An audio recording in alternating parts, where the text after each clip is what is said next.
progress for everybody at the end too. Oh, that's cool. Okay. So now we're going on to the candidate forum. And we invited every one of the 15 originally candidates who were running to participate. Of the 15, basically 7 responded. Now you notice we don't have 7 here. One person that had just vanished in thin air, didn't say she couldn't come at the last minute. The second person that, well, let me say the names of who is here, first of all. We have, sitting at the front table, and they're going to speak in alphabetical order. We have Hans Kiersted, and then Kevin Kinzinger, and Rachel Payton, Omar Siddiqui, and Tony Sarkadis. And the sixth person who did accept to come was Harley Ruda, and up until about 5 days ago was coming in all enthusiasm. And he had an emergency where he could not come, and his emergency is that he was called to a fundraiser for him in Washington, D.C., being put on by all the Democratic congressional members of Orange County, namely Linda Sanchez, Lou Correa, and Alan Lowenthal, and the former Loretta Sanchez. So that's why he could not attend. Had to go make money for the campaign. So now we will move on to the actual candidate forum, and each person is going to get 10 minutes to speak. And we're looking to see if they embed in their talk, so you can try following along and checking them. It's quite difficult, I noticed, if I listen to another forum. But you have a series of the questions that they were asked to respond to. We're given to it when you came in. You also have a scorecard, if you find it easier to do that. And so at the end, if you find that there's a question that they have not asked, then you really would like to have them answer, of course, you could put it on your 4x6 card and turn it in, and we will hit them again with the question. So we will begin now, and our first person to speak will be Hans Kiersted. Okay, great, thank you. This is working good. Well, good morning, everybody. Very, very nice to see some familiar faces and some new ones. I'd like to just, it's 10 minutes? 10 minutes. Okay, 10 minutes. I'd just like to, let you all know a little bit about me, and then why I'm running, and what's important to me. But I'll leave a lot of that for question period. So I grew up on a farm. I grew up in a very poor environment, where it was grow your own food poor. Don't get me wrong, tons of love, just absolutely no cash. And about half my childhood with a single mom, 6 kids. The government paid for my education. So I recall what is the greatest contributor to socioeconomic mobilization. I was a product of that. I had to earn my way, and if my marks fell below a particular level, then I would lose my scholarships. But the government paid for my scholarships. Government sent me to Cambridge, England to continue my education. You all paid for my job, 15 years as a professor at the University of California, Irvine, teaching neuroscience and doing neuroscience research. And all my grants for all of my research were obtained initially from the National Institutes of Health, which is a public funded entity. So, having grown up very poor, having been one of 6 children and 2 parents very, very poor, I can tell you that I understand what it's like to have moved up through a system that's supported by Democrats. I have been one for my entire life. Every vote that I've ever done, every dollar I've ever contributed has been to the Democratic Party. It has been just in my upbringing. I'm supporting my mom. I watched her, a very poor person. I said it wasn't hard for me growing up. It was very hard for her. She was the mother taking care of 6 kids with no support from my dad, and just some very little support from the government, Social Security, etc. I watched her get onto Medicaid, and I've listened to her deal with hours of waiting online where some administrative glitch has kept her from getting care. I've watched her bank account have to stay under $2,000, but every time she visits the doctor, it costs her $600 of that $2,000 per month. Otherwise, she loses her care. So I've been there with her. I've bought her home, her car, my brother's home, my sister's home. So my family is still rooted there in lower working class and poor, and myself and one other child in my family has risen up to making some money in life. Didn't ever chase it, it just happened. And I'm sharing it with my family to keep them afloat. I started into research and I became a professor. So 15 years teaching neuroscience and neurosurgery at University of California, Irvine, assistant associate, full professor. I'm one of the founders of stem cell technologies in the world, and helped set the laws for in this country and 5 other countries around the world. So as a professor, I was a charter member of the National Institutes of Health. So that is a very good education for years and years and years on the administration of funding for science, medicine, and healthcare. We got allocations from the administration, and then we decided which grants, which diseases were going to get how much money. And I learned that that turns into education, because we fund professors that then educate, student education, then it turns into companies, then it turns into jobs, and then it turns into medicines. Watching that flow, turning that tap on and off from an administrative view. And then on the other hand, I started building businesses in biotechnology. So I've built and sold 3, I'm on my 4th, they've all done very well. And I have learned there the evils and the necessity of big pharma, for which 90% of the drugs, over 90% of the drugs go through big pharma. But I learned how drug pricing is done, regulation, lobbying, drug development, corporate build, the selling and buying of companies, the buying of technologies so that they can be shelved because they cost a little bit more even though they have double or triple the efficacy. The lack of regulation on drug pricing. So from an academic and an industry experience, I learned. And in so doing, I developed a treatment for spinal cord injury with my team where we restored movement to full quadriplegics, no movement, no sensory below the level of the jaws. Every single patient now has use of their arms and hands and feet at 50% of the dose. You'll hear a lot about this coming up this year. And then a treatment for rheumatoid arthritis and ulcerative colitis that was taken by Bristol Myers Squibb and shelved, even though it was 40% more efficacious, but cost 10% more to make. But they owned the next 2 drugs, which were the market leaders. So they bought this technology and shelved it. I learned that process. And then I've gone on to develop a treatment for cancer. It's the most efficacious treatment that has ever been published in the literature, with a 72% survival, and it's all cancer types. I'm now treating women with ovarian cancer at Hoag Hospital. We're just about to start at brain cancer. I'm just looking at my time left. And we're commercializing for melanoma. So you can see my path and what I've done, and it's basically been a life of public service, giving back to the community in the way that I knew how, which was healthcare. Why am I running for Congress, having done these things? You know, I became acutely aware of the denigrations to the healthcare system and social security systems, to consumer protections, the denigrations to the aged, to the aging, to the poor. And that is what motivated me initially to jump into this race and take a seat and be the one of those 435 that is screaming the loudest to protect Medicare for all, to protect Social Security. Because that is where I grew up. I have learned since that there is no one, not a single representative in the House of Representatives that has a broad, deep understanding of healthcare. Not one. That is pathetic. It's very pathetic. It explains a great deal, but I also see it as a tremendous opportunity.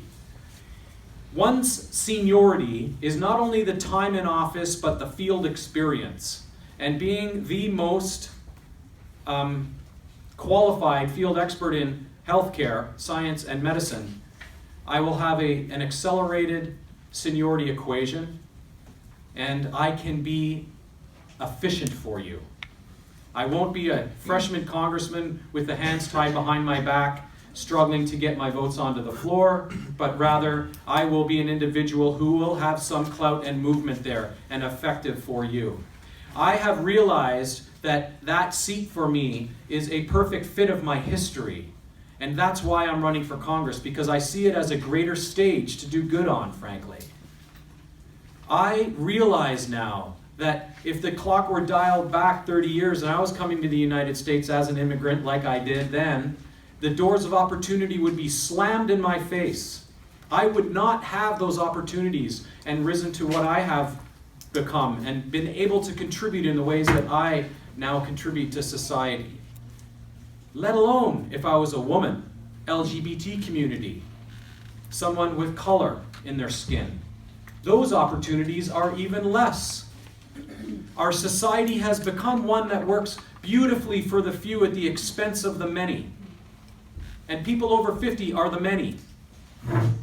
It has become a political system that is warped to reward those that are loyal to special interest groups rather than their constituents. It's how they get appointed, and it's how they keep their jobs. When 120 of the 435 districts in our beautiful country have experienced gun violence, why is Congress not acting? When we're dumping 120 cubic tons of pollutants into the air every 24 hours, why is Congress not acting? When we have drug companies and insurance companies that are devastating families with unattainable drug prices and health insurance premiums, why is Congress not acting? And when we still have the Helms and the Hyde amendments, when we still have inequality, a tax on Planned Parenthood, 80 cents on the dollar if you're so lucky to be a Caucasian, less if you're Asian or African American, why is Congress not acting? And when we have a president that is calling Mexicans rapists and Muslims terrorists, when we have a president that is elevating white supremacists, while calling Puerto Ricans lazy because they're in the midst of a hurricane, why is Congress not acting? My name is Dr. Hans Kierstead, and I will fight to protect your Social Security like I am doing for my mother. I will fight to protect your health care. I will address COLA. I will address SNAP. Thank you very much. I appreciate it and look forward to your questions. And thank you, Hans Kierstead. Next we have Kevin Kinzinger. Kinzinger. Everybody picks a different way to do it. It's okay. Try Hans Kierstead. Good morning, everyone. Thank you for being here. Can everybody hear me all right? All right. I don't need to do a full 10 minutes. I want to do more Q&A with you all later. Now, when it comes to health insurance, it's a bit of a rigged game, and that's the primary reason I'm running. So I'm running as an independent so that I can hold everybody accountable, right, all sides, and go into DC and fight for you, right? Put all the partisanship aside because we have things to do. It's very simple. That's the website, right? WeHaveThingsToDo.com. What we can do right now here in California is pass SB 562. It's a single payer program where here in California, yes, SB 562, yes. Here in California, we have almost 40 million people, and it's a nice melting pot of young, healthy, old, sick, right? We can make that work from an insurance program perspective, I promise. I used to work for a Fortune 100 insurance company doing variable annuities, right? Y'all are retired, so you actually know what a variable annuity is.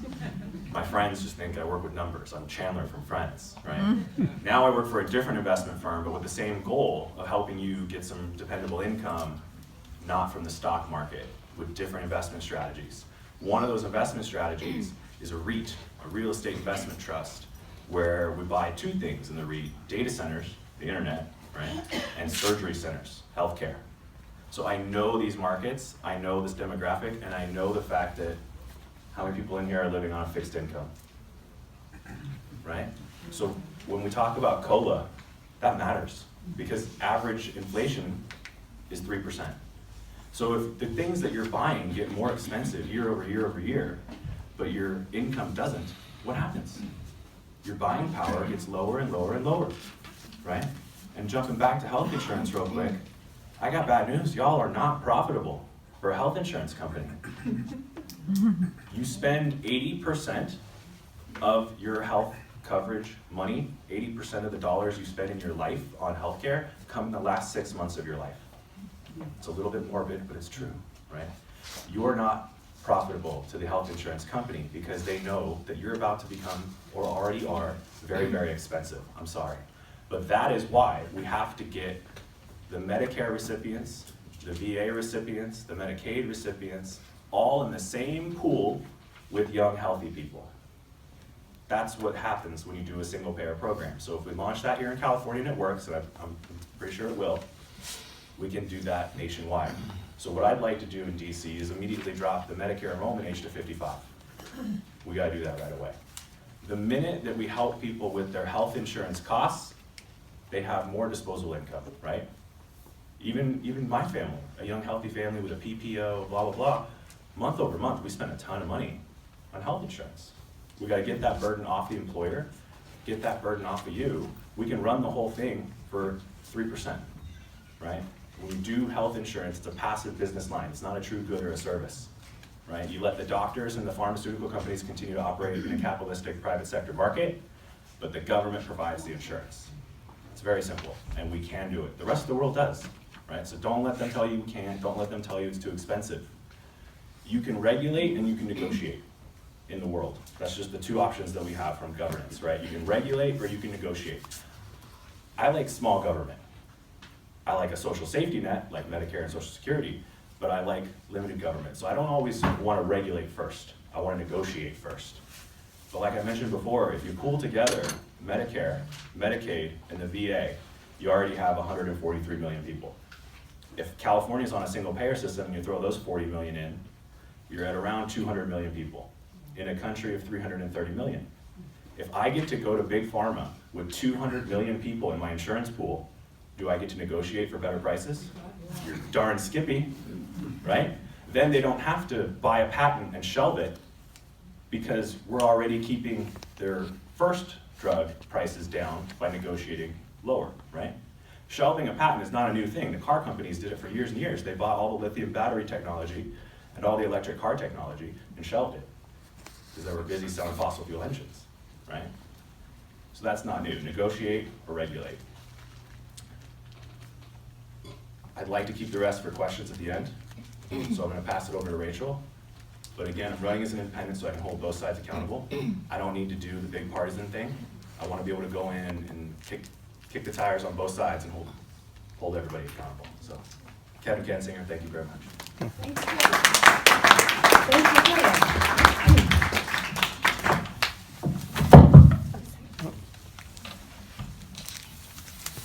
Good morning, I'm Rachel Payne. It's so great to be here with all of you. Just a little bit about me. I grew up also with a single mother who worked multiple jobs to put a roof over her head and food on the table. And I remember the journey for my mom after her divorce and what it was like to raise 3 children on her own. I really understood at that time that the best way for Americans to advance is to get a great education. And we know that that's being undermined today. I became the first person in my family to graduate from college and later went on to Stanford Business School. I have been a hard worker my whole life, and that very much comes from the roots in my family. My father's a union member, my grandfather, my aunts and uncles, and so I understand that work ethic. But in America today, working hard doesn't guarantee a livable wage. Working hard doesn't mean that you can retire with security. No matter how hard you work, we're seeing families fall further and further behind. So when I look around this room, it reminds me of the struggle that so many people in America are dealing with when surprises hit them. For example, with the windfall exemption and the way in which people are taxed without their knowledge or planning, the way in which this administration and the 115th Congress are trying to rip these so-called entitlement programs out from beneath us when you've paid in. It's very difficult to do proper retirement planning if you've got a bunch of surprises. And we can't do this to American families. I moved back to Orange County 10 years ago when my grandparents were going through a number of health issues. At one point, it was so expensive to try and find them the right kind of care, I had them move in with me. And I had professional care coming to my home and helping me take care of them, which was very expensive and very difficult work. I literally took care of them every day by myself with the help of some professionals and my sister, but it was a huge burden to have them without the proper care, without the proper security, and to have to try and help with compassion to finance all the different things that they needed on my own.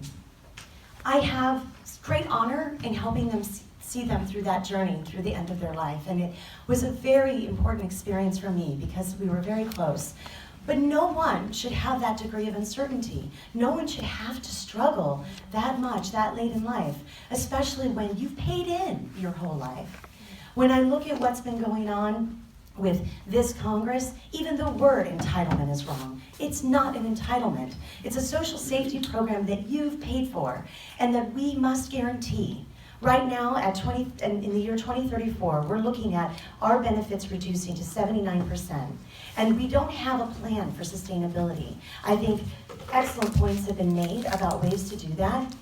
We also need to look at how we can increase that cap on payroll taxes so that we can cover a larger share of that deficit. It could cover up to 30%, which is significant. But we also need to think about other ways to ensure that every American has the opportunity to retire with dignity and security. I want to tell you a little bit about my background professionally. After college, I went on to work in the tech sector. I became an early executive at Google and set up what was a large philanthropic organization called Google.org. I was the first hire on the founding team, hired by Cheryl, Larry, Sergey, and Eric. And I got to set up this large billion-dollar fund focused on global health issues. And it was in that capacity I got to see what other people around the world were doing to address critical health problems. Everything from maternal mortality and people who are living with disabilities in different countries. But I also learned that there's a lot of countries in the world that offer universal health care. And somehow they've managed to finance it. And somehow they've also managed to bring down the costs. They've managed to scale it. And part of these approaches require an understanding of how to eliminate waste, how to improve innovation, and how to mandate that the costs come down. For example, in Japan, the cost of an MRI was so exorbitant, the government required the cost to come down. And guess what happened? It led to the biggest breakthrough in innovation in MRI machines that further brought down the costs around the world of the equipment itself. Innovation can play a role here. And because of that, people in Japan pay less for an MRI than anywhere else. So there are actually ways that you can introduce technology, innovation, and smart economic sense to help bring down the cost and the waste. Do you know that 30% of every dollar that goes to healthcare is for insurance, billing, administration, and a lot of waste? Why? Why is it so complicated? Why do we make it so costly? When we know just last week, America was rated one of the lowest in the developed world in terms of health outcomes. So we pay the most and we get the least. That to me is completely wrong. We can do better. We are America. We deserve better and we've paid for it. So from my approach, I would like to have more compassion in our healthcare system, but I also want to see sustainable economic models underneath them. And that's what's missing right now. I can speak from a personal experience about healthcare because I, like many people, had a health crisis. I was helping lead global expansion for Google's operations, and I contracted a near-fatal illness. I had to be medevaced out of Africa. It took about 2 years to recover. Very serious illness. And I'll tell you this, if I could not pay for my treatments, I would be dead. If I couldn't pay for the brain scans, if I couldn't pay for the medical coverage for all the doctor visits, how could I have ever recovered? Not just from a health perspective, but from a financial perspective. People today are so close to poverty. They're one health crisis away. And medical bankruptcy is one of the largest causes of poverty and bankruptcy in this country. Why? We can do better. And so, from my perspective, not only because of the personal experience that I've lived, taking care of my parents, my grandparents, and of course trying to myself recover from a health crisis, I have a deep understanding of the toll that it takes on the average person to not have that kind of security, to not have health care coverage. When we look at what's on the table, I support S41, A.B. Klobuchar's bill, to make sure that we negotiate lower drug prices. And I think many people on this panel have fantastic ideas about how to bring down the costs even further. I also want to bring innovation into the system. I want to demand better. I don't just want to pay for the cost, I want to pay for the outcomes. I want to ensure we have broader coverage for preventative care, alternative medicine, and to make sure that nobody waits until the emergency room to get access to health care because they couldn't afford to see a doctor. Finally, when we look at the broader picture, we know that this country isn't doing enough to invest in every person, starting at the very beginning with neonatal programs to ensure healthy delivery. The most dangerous thing a woman of color in this country can do is give birth because the maternal mortality rates are so high. That's inexcusable. Early childhood development programs are really important, but we know that here in California, there's a conversation around taking away the lunch benefit for low-income kids. I was one of those kids. I depended on that stipend. And I know that going to college was very expensive because I graduated with $200,000 in debt from undergrad and grad school that I had to pay for because I paid for my own education. And the only reason I could finance it was because of the combination of scholarships, and I worked hard for every one of them, student loans, and loans at low interest rates, which again, this Congress is taking away, and Pell Grants, which have disappeared. Right now, as a student, you are not allowed to refinance your student loan any longer. Imagine that. You can refinance your home, but you can't do that for your own student loan debt, which goes everywhere with you for the rest of your life. We have got to make it more affordable and fair so that every American family can get ahead and that every student that aspires to live up to their full potential has the opportunity to do so. I would love to bring to Congress a perspective that not only takes into account the real lives of real working families, but an understanding of what it takes to succeed and the heart to make sure that everyone is taken care of in a sustainable and scalable way with programs that make sense and that do not tear families apart and do not pull the rug out from under people. I think it's time to hold the government more accountable, and it's time to use our voice and our vote to do better. I'm Rachel Payne, and I welcome your support in this conversation. Thank you so much.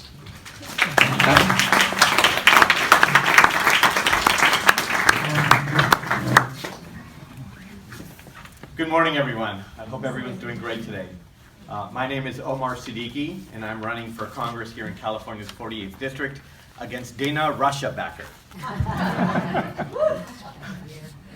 Well, I'll start my introduction by giving a background of who I am and where my family came from and why I am even here before you.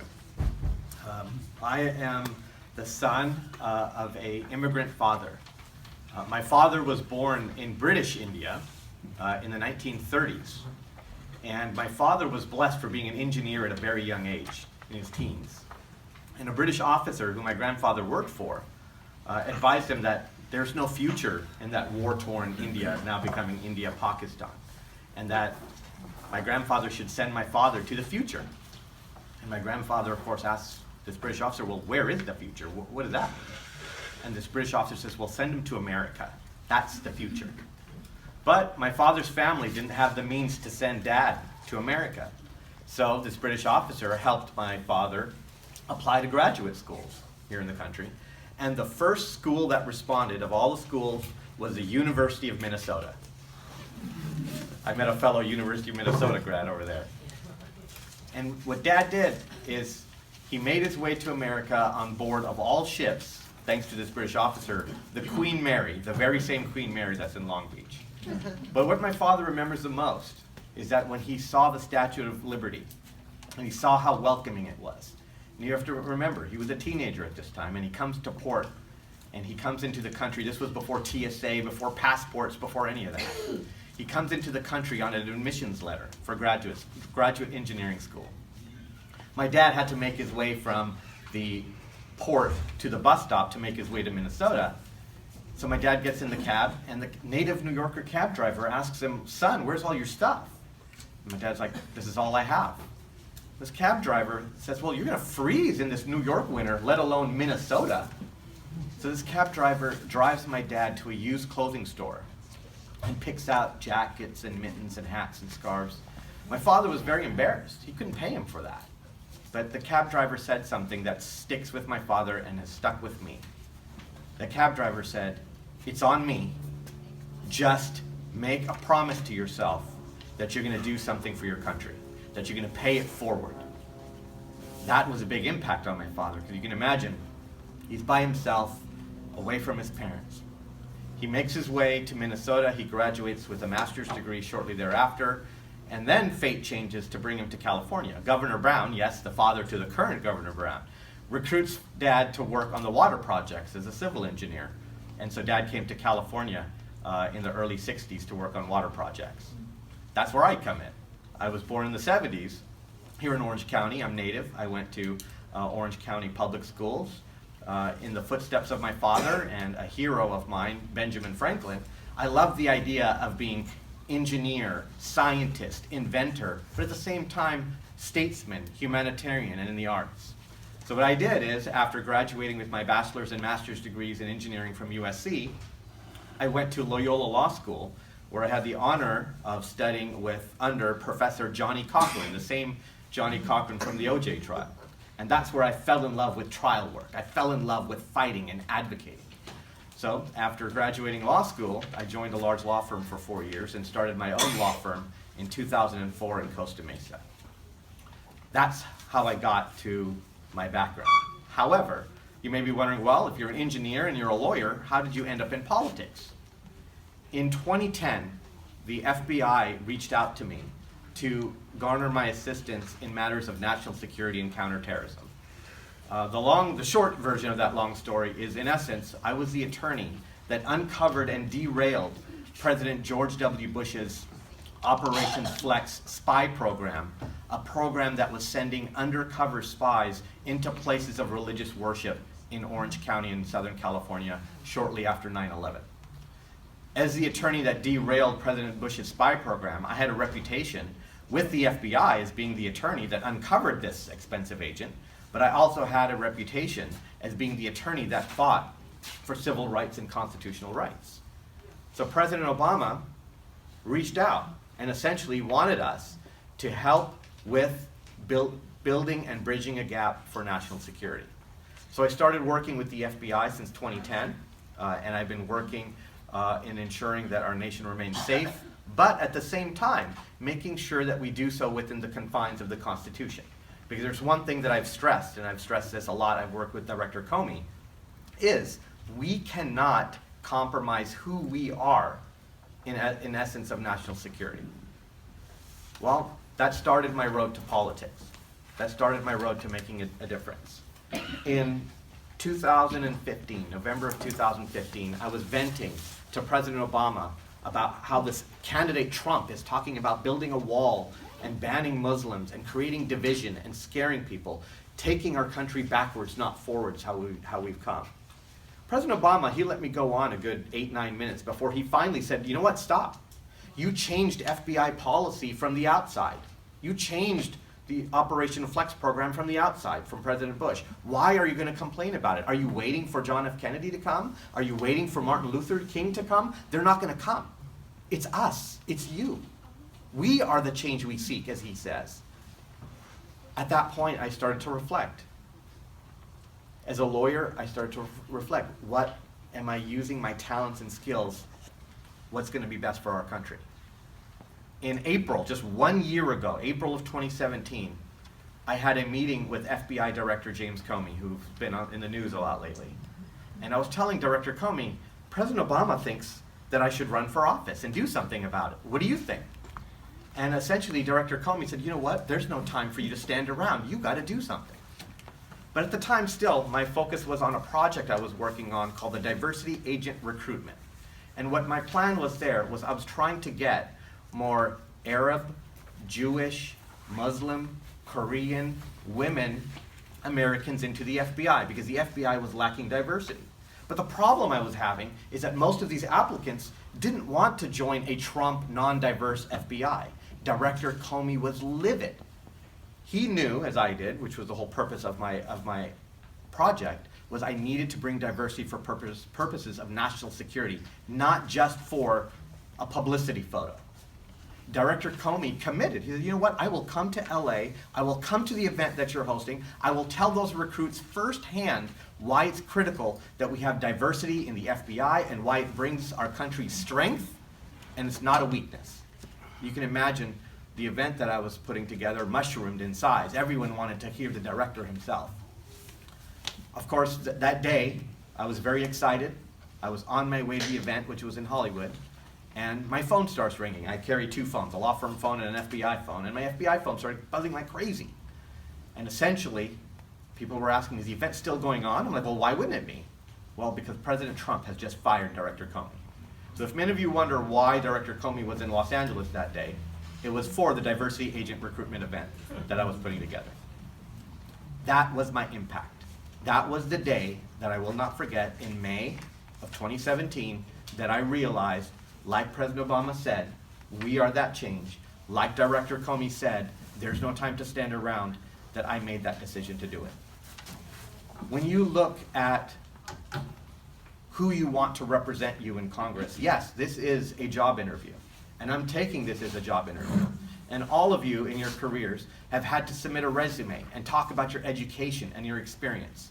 And I guarantee you this, I want you objectively, regardless of which candidate that you're voting for, I want you to objectively look at one's resume, look at who they are, look at their background. I'm the only candidate that's an engineer, that's a lawyer, that has worked with the government. I've worked with presidents, I've worked with Secretary of State, I've worked with Director Comey, I've worked with CIA Director John Brennan, I've worked with levels of government. I am ready for this job on day one. I'm seeking your vote and your support. Please visit omarinthehouse.com, and I look forward to discussing the issues with you this morning. Thank you.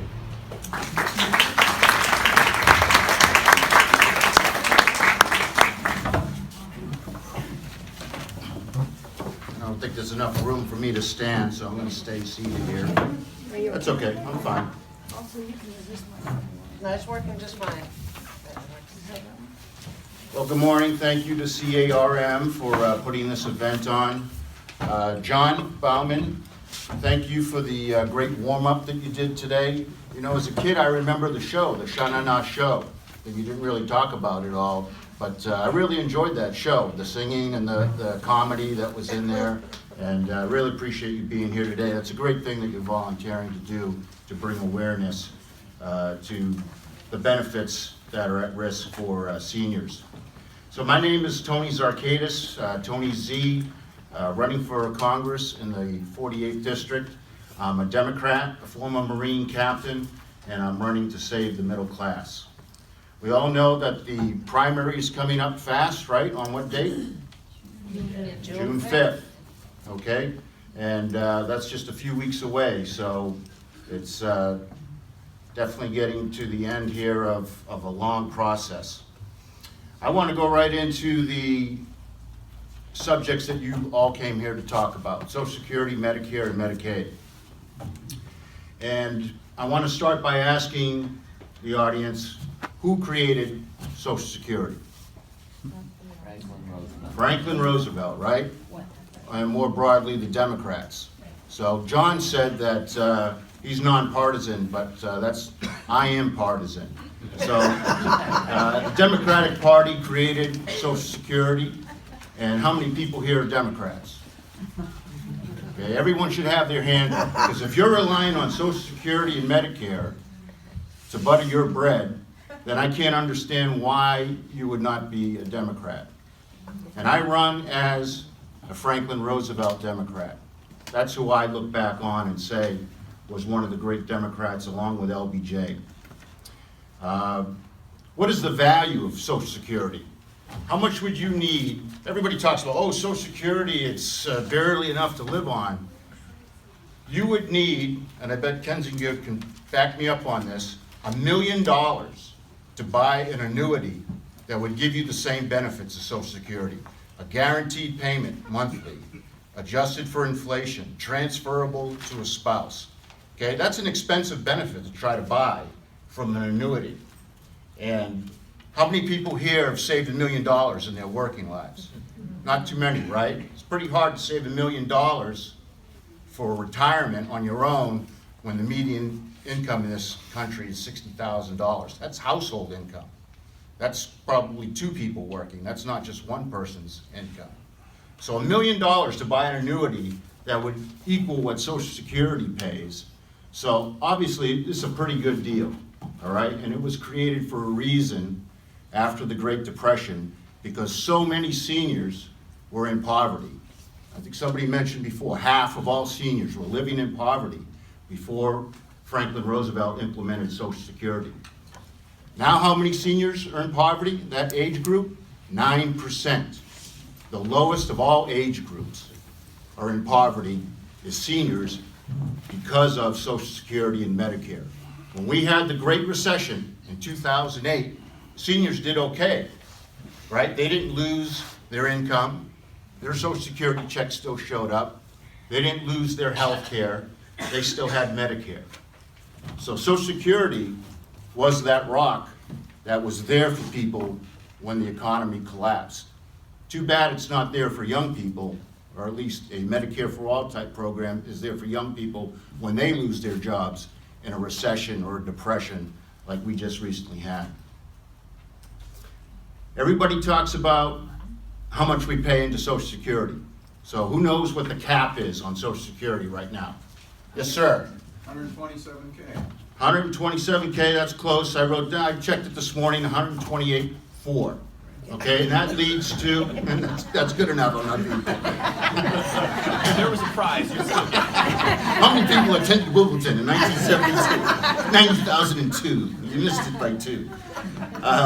So that can lead to an $8,000 tax, okay? And I forgot to start my time.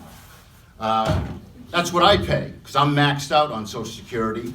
So I pay $8,000 a year in Social Security tax. That's more than a lot of people pay in federal income tax every year. In the 70s, the cap was at $14,000. Okay, in the 1970s, the most you could pay in Social Security tax was $700. And today, it's $8,000. And that's a long-term trend in this country where employment taxes are now a much bigger part of people's tax bill than income taxes. And who does that hurt? Of course, it hurts the middle class, okay? And that was allowed to happen by both parties, and it was a big mistake. The trust fund that we're all concerned about is going to be depleted in what year? 2038. 2034, but that was close. And that changed, that number changes. Depends on who you listen to. That number changes every year as they analyze it. And then after that, they'd be able to pay 80% of all benefits. Still a great deal. You think about right now, I'm paying $8,000 a year in taxes for Social Security, and my benefit is projected to be $3,300 a month. Okay, so that's $36,000 a year, guaranteed, and I'm paying $8,000 a year. And the people who are paying $700 a year back in the 70s now get a benefit of like $1,300 a month. So a great deal. Again, if you have $1 million, you can buy an annuity that will equal Social Security, but most people in America don't have $1 million when they retire. The Republicans oppose Social Security. They opposed it when Franklin Roosevelt and the Democrats created it, and they oppose it now. And they want to do what? They want to privatize it, right? Maybe not for you. They're like, oh, well, don't worry, if you're a senior and you vote, we're not going to change your benefits. But we're more than happy to screw over your children and your grandchildren. All right? That's what they're saying. Is your children and your grandchildren aren't going to get the good deal. You'll still get to keep it, but vote with us and then we'll shore up the finances. I propose that we remove the cap. That $128,400 cap, gone, and increase Social Security benefits now and in the future 10% across the board. That's what we should be doing. That's what Bernie Sanders proposed, and that's what I agree should be done. Now let's talk about Medicare. Who created Medicare? LBJ. LBJ and the Democrats. Again, if you're a senior and you're not a Democrat, you need to reevaluate your financial situation. What's the tax rate for Social Security, for Medicare? 1.45%. Excellent. 1.45 by the employee and the employer, a 2.9% total on all earned income. Only earned income is taxed for Medicare, not passive income. The hospital insurance program is solvent right now, as of this morning, to 2029. And then they're able to pay 88% of benefits. So 2029 is pretty good. It's improved since the ACA was passed. It's been it was close to 5 years it was going to be insolvent or be at that 88% level. But because of the ACA and some of the legislation that was in there, it's gotten better. Now remember, the ACA also gives preventative care to not all, but most Americans. Right now we have the stupidest system in the world, right? People spend their whole working lives ignoring their health, never going to the doctor because they don't have insurance. They don't know they have high blood pressure. They don't know they have high cholesterol. They don't know they have high blood sugar. And then they turn 65 and they show up on Medicare and say, okay, save me now. I paid into the program. And they have all kinds of health problems, expensive health problems that have gotten critical. It's stupid. And we're the only ones doing it. And what we should be doing is have a system that everybody has insurance, they all go to the doctor, and they stay on top of this stuff. And they get their lisinopril, and they get their metformin, and their problems don't become critical, and they don't have to have a foot amputated. Really? It's gone that fast? All right, the last one is Medicaid. This is a joint federal-state program, right? And the state can pay up to half, depending on the state. The programs are administered by the states, and they're given a lot of leeway by the federal government on how they're going to run them. 74 million people are receiving Medicaid right now. And what's the 2/3 of all Medicaid dollars are spent on what? Diabetes? Nope. Drugs? John? Long-term care. Long-term care. Exactly right. So, nursing homes. My grandmothers and my godmother all died in nursing homes, paid for by Medicaid. Okay, it would have been $5,000, $6,000 a year.